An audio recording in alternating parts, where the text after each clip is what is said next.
Yesterday there had been a cloudburst in Yelahanka and around 150 to 200 mm of rainfall has happened in this area. With the result, all lakes are full and running overboard. So on the water waste weir, the water is running 1 feet high. There are 10 to 11 lakes before they join the Yelahanka lake, which is a much bigger lake. Here the water rises slowly, but once it rises, it has enormous volume. There are only 2 waste weir to this, and both come to this terminal Kendriya Vihar. Hence the Kendriya Vihar has got flooded. It is having 6 to 8 feet of water. There are around 2,000 apartments. 250 have been evacuated. We are ordering for closure of the whole thing so that people should not come back for 7 days, because water will recede in 2-3 days now.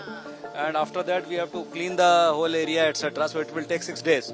So I have asked, we have issued the orders. We are evacuating them. There are 10 NDRF boats, 3 SDRF boats, 1 fire force, 14 boats are working. We may take more boats also and try to evacuate them faster. Right now, of course, they are seeking a permanent solution to this, but that solution is very difficult solution. We will try to do something, because there is a national highway came and this water vent is not there. The vent within the national highway below are not that big. That is why this keeps on flooding. And beyond this also, many private lands are there in which there is no Raj Kalve, there is no canal. So there we have to acquire the land and do something.